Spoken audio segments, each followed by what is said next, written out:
Quando se diz ter Portugal de fazer alguma coisa, o que tem de ser feito, sê-lo-á por todos os homens de língua portuguesa.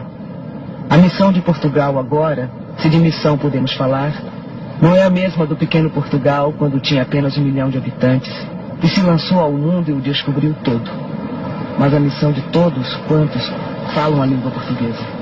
Todos esses povos têm de cumprir uma missão extremamente importante no mundo. Eu gostaria muito que o povo português se especializasse no imprevisível.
Sou Maciel Salustiano, filho do mestre Salustiano, moro na cidade de Olinda, estado de Pernambuco, Brasil, toco rabeca desde meus 19 anos, e assim, geração passada do meu avô para meu pai, do meu pai passou para mim, e antigamente também se tocava novena com a rabeca, se tocava baile de rabeca, que antigamente não se chamava forró, e é através da rabeca que surgiu o violino. Poucas pessoas sabem, pensam que primeiro foi o violino, mas não, ao contrário, a rabeca foi primeiro do que o violino, por isso que a rabeca é o pai do violino.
comunicação e troca.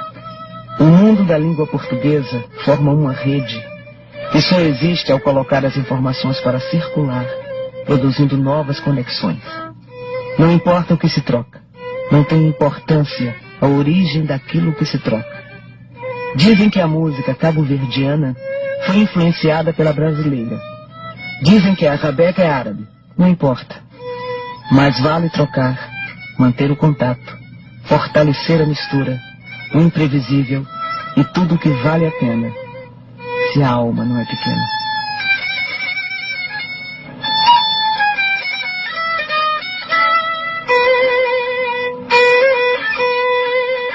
A minha música é o trabalho que mais gostaria de ter vivido desde que eu comecei a poder trabalhar. Eu amei a música e gostaria de trabalhar só na música, mas não foi possível.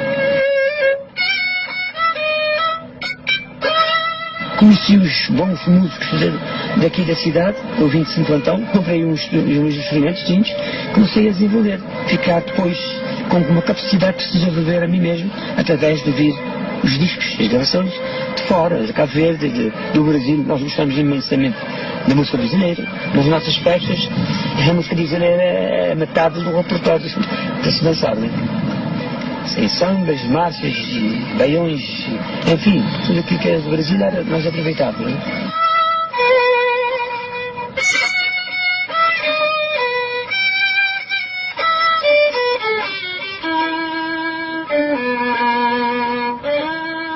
O nome dessa morda é Brasil.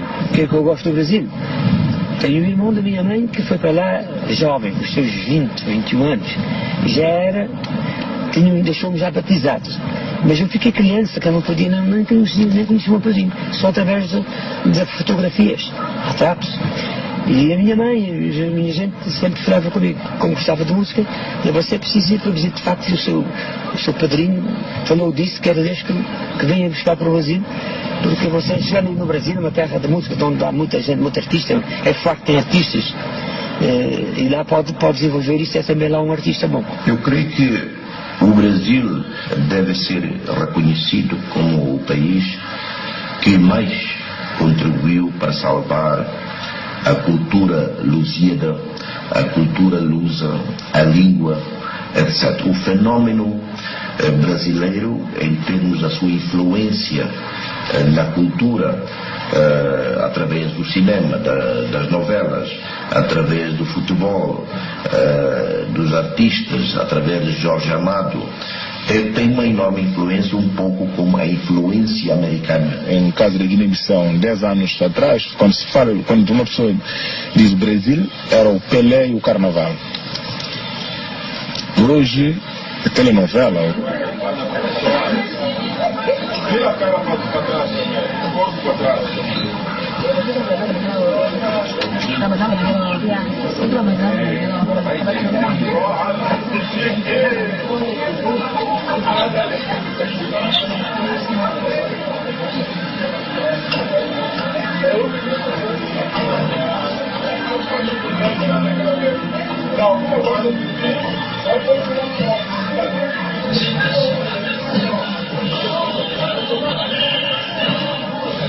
Todos os dias sou mesmo brasileira quando vejo as telenovelas.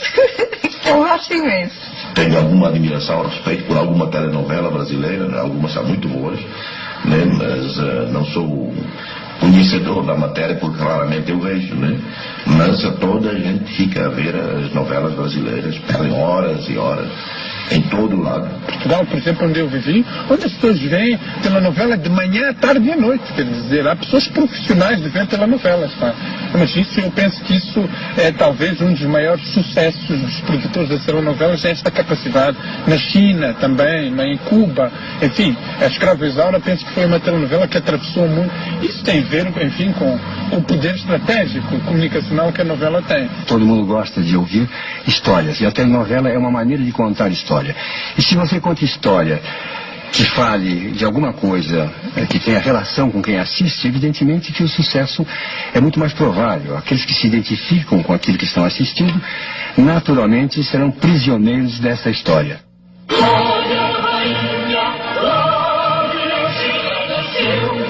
Olha, Jacobinho, olha o Eu descobri pra você. Olha aquela escrava, que bonita. 2007 em Olha Maria Benguela. Quem será? Eu admiro o senhor porque ainda tem esperança.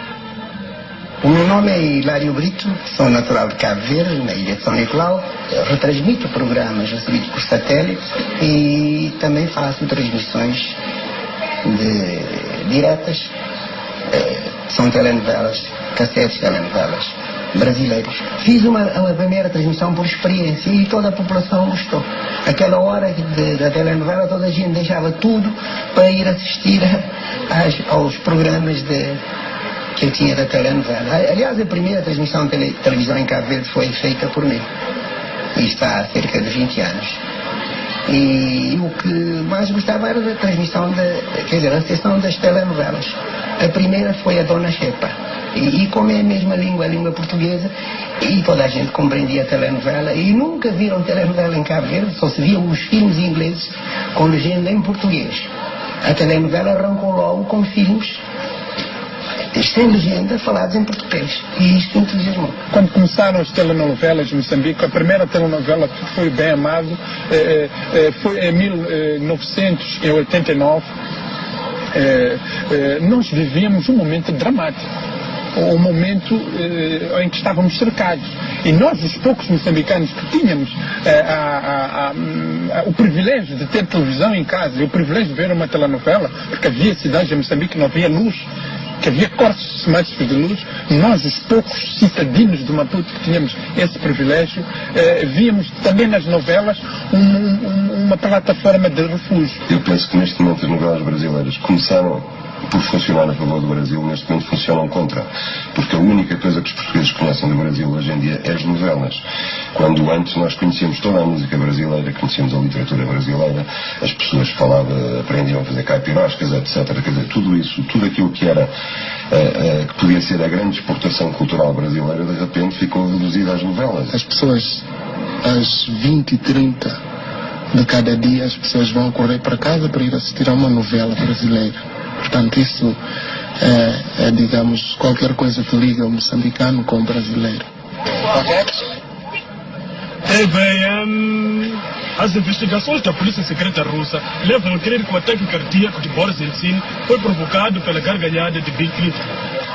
A RTP Internacional fecha o Jornal da Tarde com uma notícia sobre Moçambique. This is the football game between Liverpool and Manchester United. It goes, Cantona to win the goal. And the goal, attention, neste nosso portuguesamente falando de hoje, vamos falar das viagens dos descobrimentos portugueses. Decide lá o que queres assistir, pá. Claro que eu quero ver a novela. Ok, então vamos para a novela. Ok. Ô, Jamil, se tu me volta a falar da Jocasta, da minha mulher, do jeito que tu falou, eu não sei o que eu faço, não. Eu acho que te boto chumbo na cara e tu me saques de quatro. Palavra de Tony Carrado. Eu chamo-me Manuela Soeiro. Neste momento, sou diretora do primeiro grupo profissional de teatro. Quem convocou esta reunião? Eu. E de que é que se trata? O facto dos vossos maridos não quererem acabar com a corrupção não vos interessa? E como, Julieta? O meu, mal que chega a casa, abre a porta do carro, os vizinhos todos começam. Então eu vou falar. Para nós acabarmos com a corrupção, temos que negar. Mas negar o quê? Mas vocês juram que vão negar mesmo? Nem que para isso nos custa a vida. Nós temos que negar dormir com eles. O quê? O nosso teatro não se finge só nos palcos. Todos os anos nós vamos a 3, 4 províncias do país e fazemos as peças. Para além do mais, o grupo também traduz as suas peças nas línguas maternas. Porque em Moçambique há 9 línguas maternas. Julieta, se eu negar dormir com meu marido, quem vai dormir com ele? Ninguém. O Asatuan, devo nangado. Mas ainda não acabei de falar. Será que ouvimos bem? Chamaste-nos só para dizer isso? Nós as mulheres somos parvas. O quê? Sim, parvas. Tudo que os homens dizem de nós é verdade. Só pensamos na mesma coisa. Ao menos tu, minha querida amiga, concordas comigo? Pelo menos com duas de acordo já se pode arranjar. Conta comigo. Minha querida amiga, és a única que merece esse nome. Bom, se for possível negarmos aquilo que vocês disseram, que Deus nos poupa tal sacrifício. Mas, Julieta, tu achas que nós conseguiremos acabar com a corrupção? E sem dúvida, nós temos que provocar os nossos maridos. Provocar sempre cada vez mais. E quando eles não aguentarem, negamos dar as coisas. É preciso ver que após a independência de Moçambique, nós tínhamos 98% de pessoas analfabetas, 2% de pessoas que falavam português.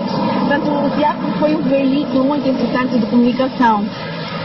Juro que não vou deixar que nenhum homem, marido ou amigo, juro que não vou deixar que nenhum homem, marido ou amigo se aproxime de mim com certas intenções. Se aproxime de mim com certas intenções. Vou ficar em casa sem dar as coisas. Nada, Julieta, isso não posso jurar. Cecília, vou ficar em casa sem dar as coisas. Vou fazer tudo para provocar o meu homem.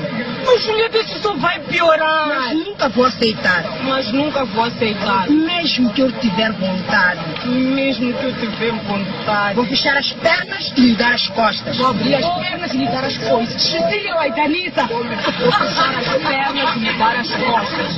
E enquanto a corrupção não acabar, ficarei um mês fora de casa. Julieta, isso é muito. Todas fazem juramento. Faremos.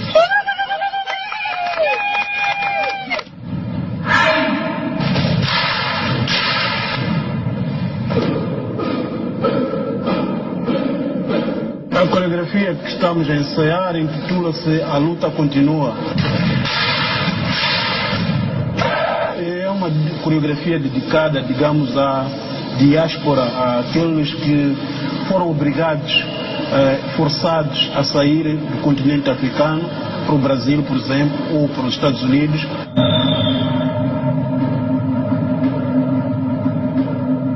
Da primeira parte, que se mostra uma vida na aldeia, portanto, através das atividades desenvolvidas numa aldeia, depois a chegada de pessoas estranhas que começam a separá-los. Aquela separação demonstra exatamente esta saída forçada dos escravos para as Américas.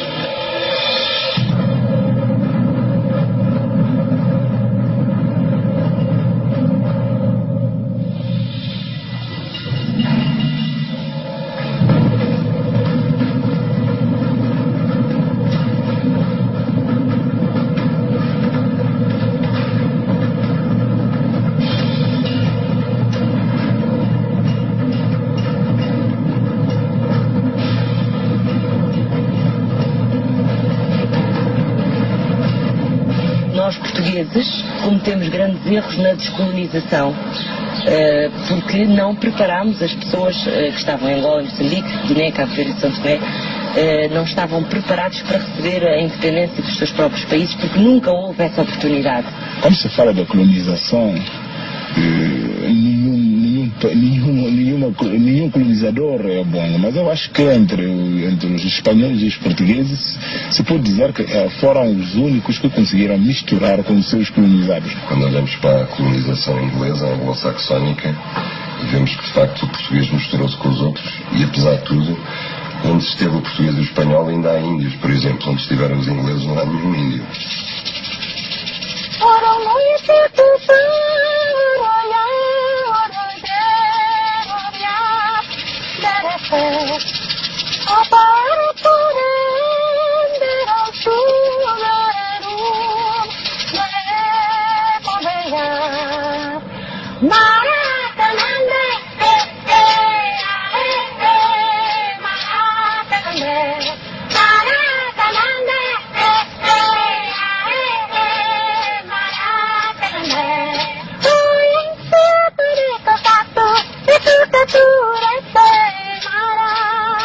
Como nunca seria possível uma aceitação da crença dos indígenas pelo catolicismo, né?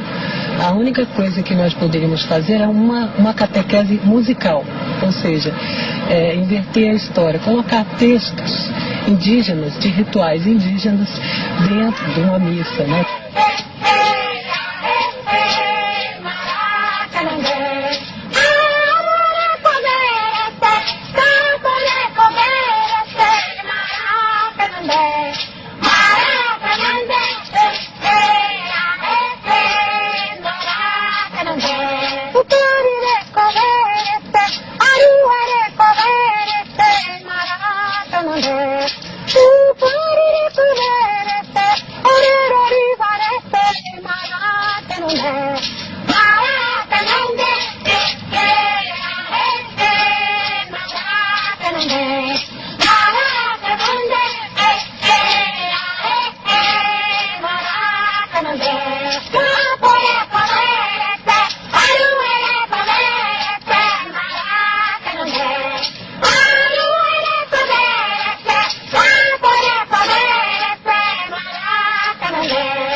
Citar o que foi, o que nos foi legado.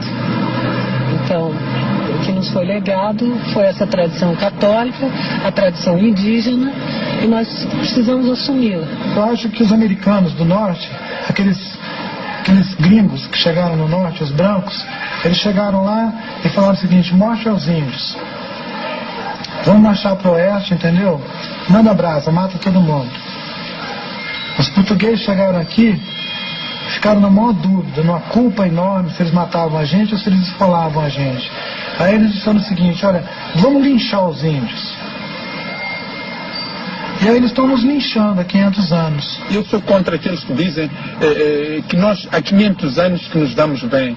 Nós há 500 anos que vivemos em conflito. Poderia dizer, mas não houve no processo colonial aspectos positivos? Claro que houve.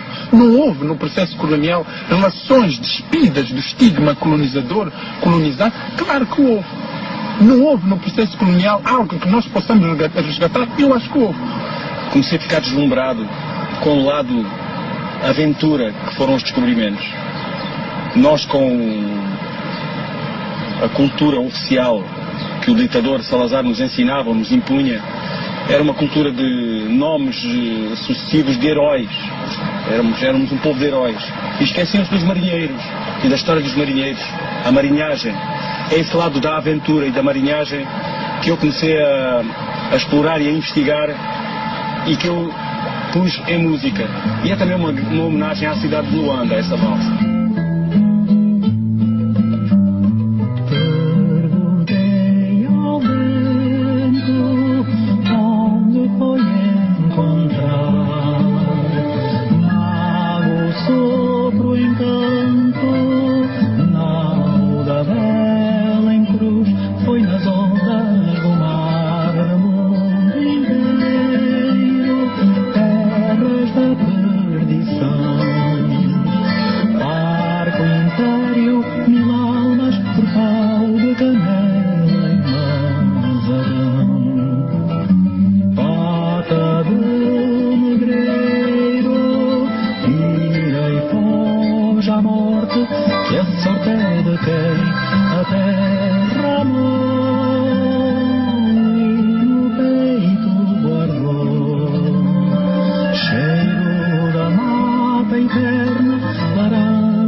Especificamente esta canção eu gravei com a Camisa Amarela do Brasil, um grupo de chorinho muito interessante. Eram garotões muito ligados a Lisboa e eles viveram 4 ou 5 meses no bairro alto, numa pensão barata, mas eles tocavam pela rua e eu encontrei-os na rua e fiquei cantando com eles pela rua também.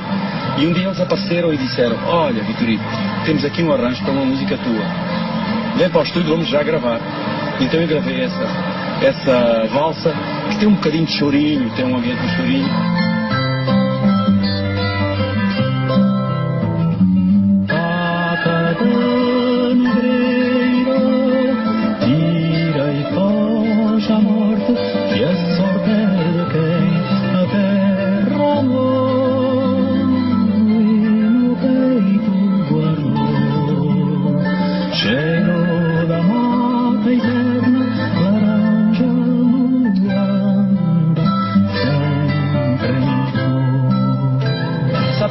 comandante, como essa balfinha tem uma composição de um português e execução, que sou eu.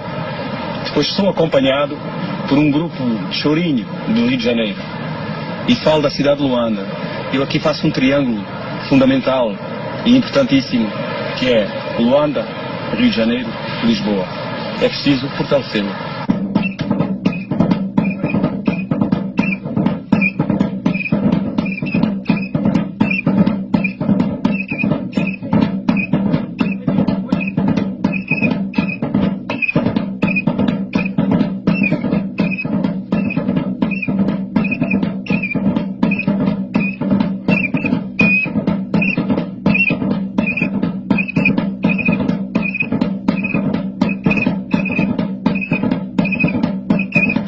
Citando historiadores do século XVIII que passaram por Lisboa e viram que a música popular portuguesa eram canções num terreiro como umbigadas, com meneios de quadris, e os viajantes até classificavam de indecente a música.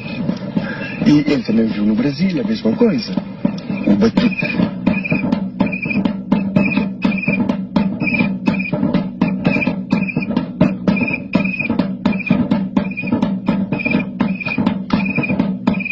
Quando os africanos saem dos seus países, encontram músicas, instrumentos, uma certa evolução musical. Levando o espírito e a alma africana, servindo-se de instrumentos ocidentais, eles criaram uma música bonita. Eu acho que é o que deu jazz, quando tentavam tocar músicas religiosas e cantar. Nasceram coisas admiráveis como spirituals, como gospel e coisas admiráveis. Assim também terá sido no Brasil, com várias modinhas brasileiras. E nós sabemos hoje que houve muito intercâmbio, muita gente que veio do Brasil, navios, que passavam por cá, por São Vicente, então deixaram suas modinhas. E com a maneira de tocar, com a nova aprendizagem, porque a coisa tem essa interação que a gente dá e depois recebe.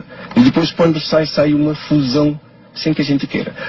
Se bem que hoje, sabiamente, os músicos procuram uma fusão deliberada. Vai.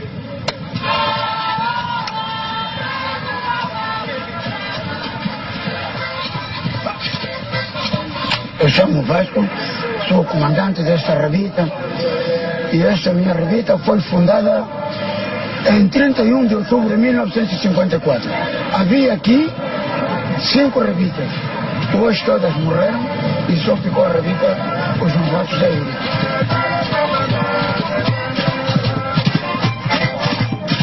Nós vimos uma miscigenação entre manifestações culturais dos holandeses, dos portugueses, dos franceses, dos brasileiros, que deram posteriormente uma coisa que os portugueses insistem em chamar de rebita e que nós continuamos a chamar a macemba. Macemba quer dizer sucessão de umbigadas.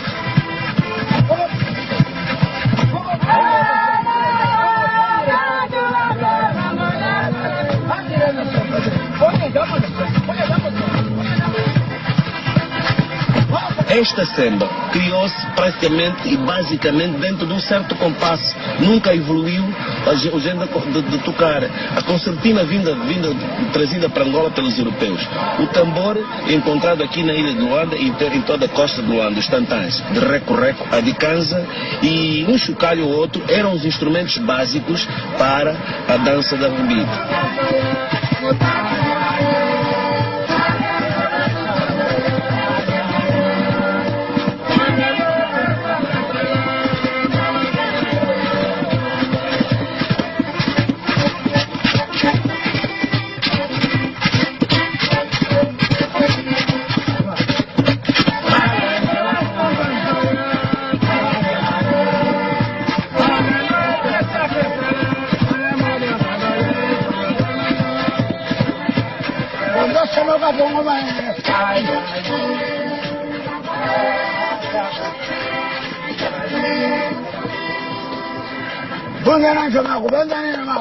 Hoje acabou.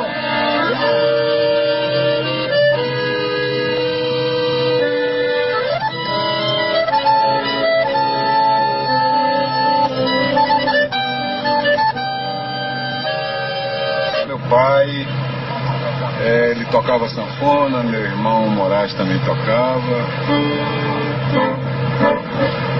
Demoli o chalé onde ela morava para construir um bangalô. Na hora da mudança ela chorava, ninguém sabia pra onde ela se mudou. Eu fiquei quase louco, com vontade de chorar. A alegria na casa do pobre dura pouco, coitadinha, por isso que ela se mudou. Concertina é um instrumento que em Portugal sempre funcionou na tradição oral, de pais para filhos, e a tocar-se nos agrupamentos folclóricos.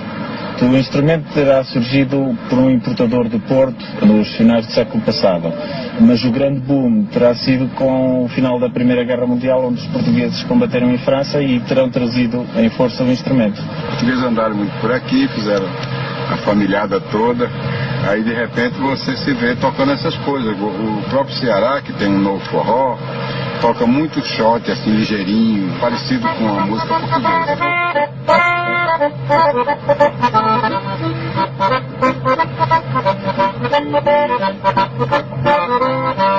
O shot português.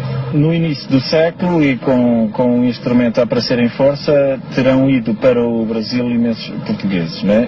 Mas na década de 50, 60, com o regresso de muitos portugueses, eles trazem já um balanço diferente e um toque característico que vem influenciar, por sua vez, o tipo de melodias que se começam a fazer, em termos tradicionais, obviamente, que se começam a fazer em Portugal dessa altura.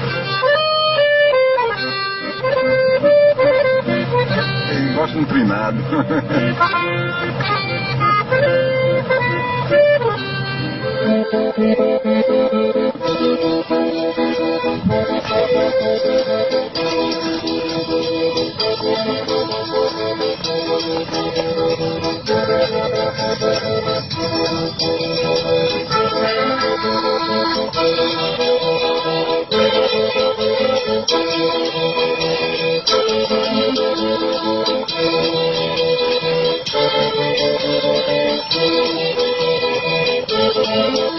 Funaná é uma música folclórica e antes de ser Funaná, nome de um gênero, ele foi a forma de tocar do camponês da Ilha de Santiago. Muita gente assume como o Funaná não é mais do que a música do Minho tocada com o balanço africano, mas há mais qualquer coisa lá dentro. Tem uma riqueza muito própria. É uma música com a batida, com o andamento africano, sem dúvida, mas a música terá vindo ou do Brasil ou de Portugal e diretamente, porque os africanos não tocavam acordeão. O acordeão é um instrumento relativamente recente que apareceu neste século.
cultural que se ouve nas danças ocultas, que para um tocador tradicional é mesmo um ruído, ou seja, convém evitar porque isso não faz parte da música, e nós usámos-lo na sua potência, afirmando porque isso é orgânico, faz parte do instrumento, que é a necessidade de recuperar o tamanho do fole, e a circulação do ar dentro do fole gera esse ruído.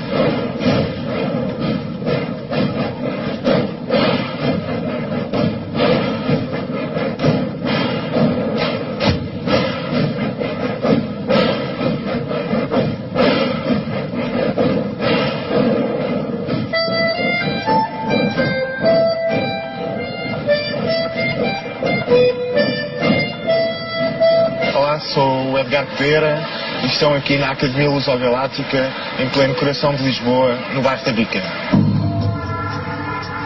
Dr. Shannon, vous êtes curieux about your resonance concepts. A nossa ideia é disseminar uma série de conceitos e filmes e músicas feitos essencialmente por pessoas que nunca tinham feito nada até agora. Now, some people have accused me of trying to destroy the future. O Manual de Evasão é um filme sobre o tempo. O que o Terence McKenna, o protagonista do filme, diz é que todos os locais que têm Belém, de alguma forma, estão ligados e que são uma espécie de centros cataclísmicos temporais onde o tempo e a novidade irrompem. Existe agora umas novas gerações que utilizam a tecnologia para se exprimir. Eram um bocado autistas se não tivessem a tecnologia. Portanto, para mim serve porque eu não sei desenhar, não sei pintar, não sei cantar, não sei fazer quase nada com o meu corpo, não sei pensar. E então utilizo toda a tecnologia que eu tenho à minha disposição para me poder exprimir.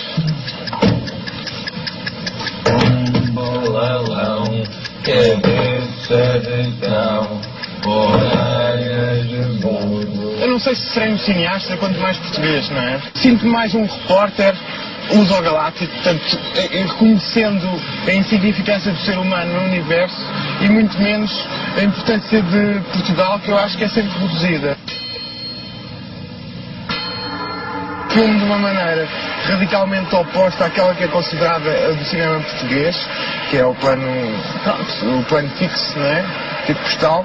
Isso faz com que as pessoas sintam que não estão a ver um filme português. Mas é feito em Portugal, não sei se será português, mas é feito em Portugal.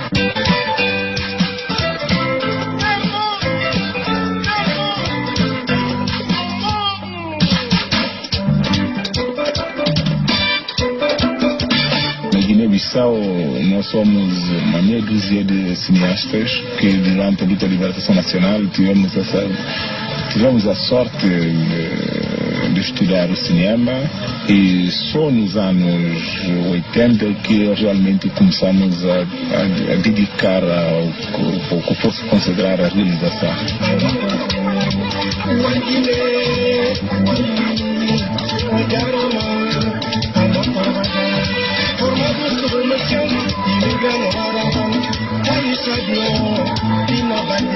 É muito cedo que nós, os africanos, vamos desfazer-nos dessa tradição oral. Pelo fato de estamos a conservar, mas com muita força, a nossa civilização, porque temos medo também de já desaparecer, como está agora a acontecer, essas relações com os pais, com os anciãos, relação com os mais velhos, que temos uma grande admiração para os mais velhos. E eu acho que o cinema poderia ter um papel muito importante, como também a pintura poderia também ter um papel muito importante. Mas no aspecto de cinema, o cinema é que nós ouvimos as pessoas a falar. Esse negócio é com o barulho também. Esse pote que é bate. Esse de papá, esse de mim, esse de mim. No cinema, aquilo que eu faço, os filmes que eu faço, tem uma marca ideológica. A Copacabana Filmes tem orgulho em apresentar o filme nacional premiado no Festival Cinematográfico de Berlim. Os Fuzis. Ao flagelo da terra, junta-se o flagelo das almas perversas, trazendo ao homem do sertão um calvário intransponível. Os Fuzis retrata com fidelidade jamais apresentada na tela a vida árdua e andrajosa da gente simples do sertão.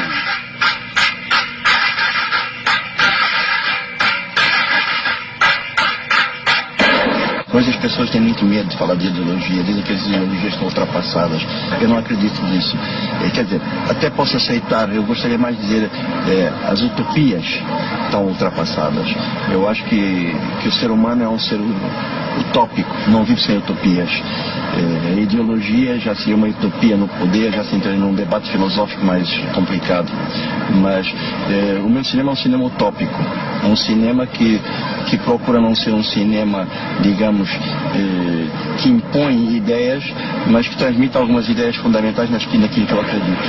Mas não está marcado por um espaço geográfico que possa ser chamado nacional, está marcado por um espaço cultural. Os Fuzis, o maior impacto da temporada.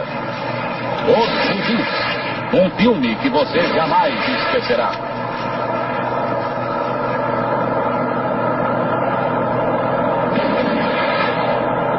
O Rigueira chegou ao Brasil, como ele me disse numa entrevista, preparado para amar o Brasil. E pronto, como brasileiro, quer dizer, mas isso tudo partiu de uma vivência aqui em Moçambique. Já se liam os jornais brasileiros aqui, já se liam os intelectuais brasileiros. O Brasil acontecia nas margens de uma sociedade colonial. O Brasil continua a acontecer no centro de uma nova sociedade moçambicana. Eu podia ter nascido no Brasil. Num pequeno exercício de imaginação, a gente pode muito bem imaginar que o Chico Buarque tivesse nascido em Moçambique. Não pode imaginar que ele tivesse nascido na Suécia. Entende? A gente não pode imaginar. Há coisas que são transplantáveis, há coisas que não são transplantáveis. Que um Iacoto pudesse ser maranhense ou cearense.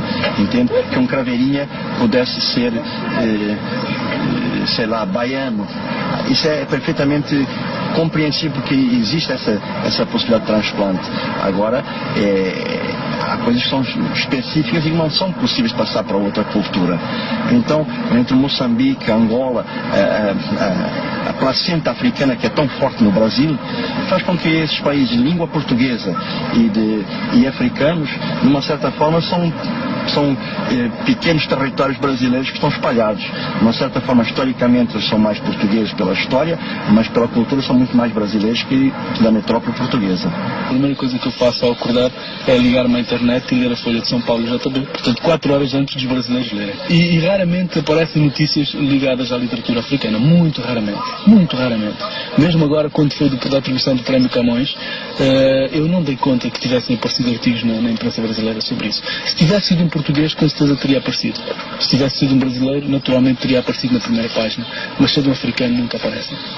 Há tempos eu estive no Brasil e calhou, estava com uma moça que teve foi, digamos, parada pela polícia e ela estava com não sei o que no carro. E o polícia dizia, bom, vou ter que prender o carro. E ele dizia, não, você não faça isto porque sabe, ela justamente está a caminho de me levar ao aeroporto, não sei o que, vai para onde? Vou para Cabo Verde. Cabo Verde, Angola? Disse, não, Cabo Verde. Pois, então Cabo Verde não é Angola. Disse, não, Cabo Verde é um país, Angola é outro. Mas não é tudo colónia portuguesa. Disse, tudo foi colónia portuguesa, mas já não é. Mas, então, mas Cabo Verde não foi? Foi, então é Angola, é igual. Disse, eu tive problemas, digamos, para telefonar para Cabo Verde. As pessoas não sabiam, não conheciam indicativos.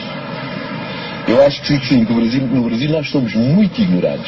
Eu acho que é importante que o Brasil reconheça a África, quer dizer, volta à África no sentido de reconhecimento, que é um pouco o que este programa tenta fazer.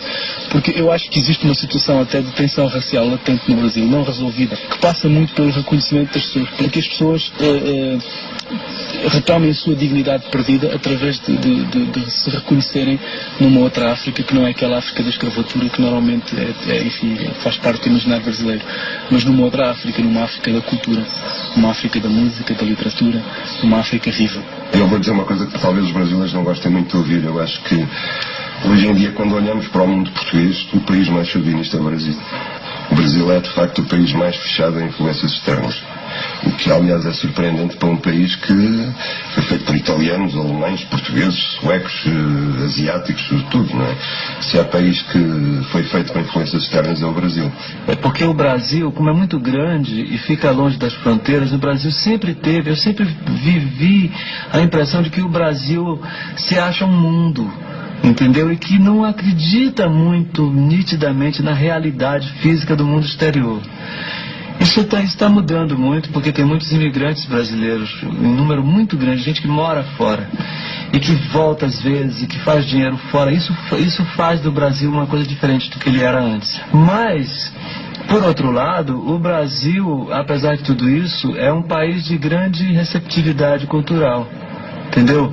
A gente tem muita... Eu viajo pelos outros países da América Latina e encontro uma ideia de resistência cultural muito mais levada a sério do que a que se esboçou no Brasil. E eu penso que hoje em dia, não sei se isso é uma reação de país novo, o Brasil está muito fechado culturalmente às influências externas e quando não está, abre-se para as influências americanas. Como fechado? O Brasil recebeu toda a vida, todo o mundo. Aqui é um caldeamento de raças. Acho um dos países mais abertos que existe no mundo.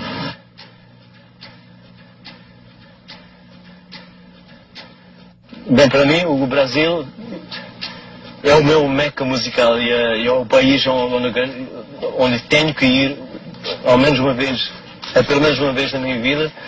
É só para fazer um namastê no altar do bossa nova e do samba.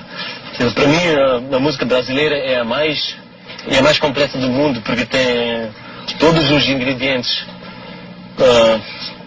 Linda melodia, linda letra, improvisação, acordes fantásticos.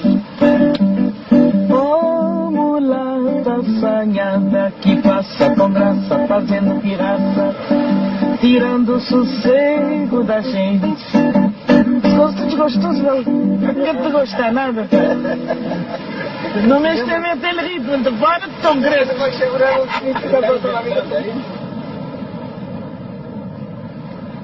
Hoje, quando nós estávamos no caminho cá, fizemos o FM rádio, estamos a tocar todas as sambas.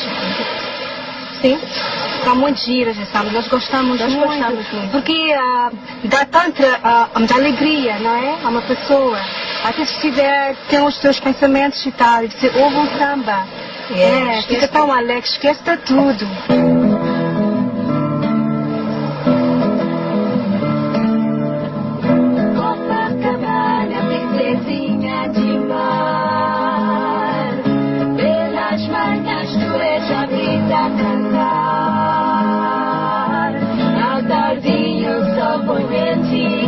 Deixa sempre uma saudade na gente. Copacabana, mar eterno cantor. Alguém deixa viver perdida de amor. Hoje a vida murmurar, só a de Copacabana eu hei de amar.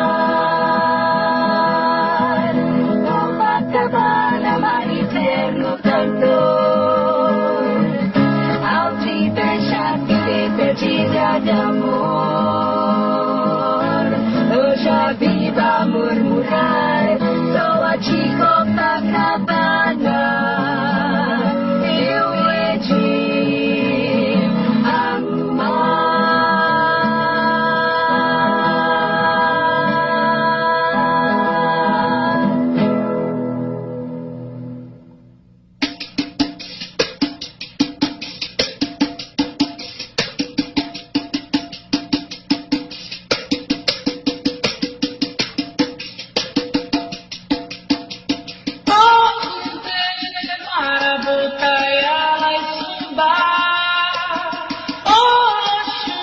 Imani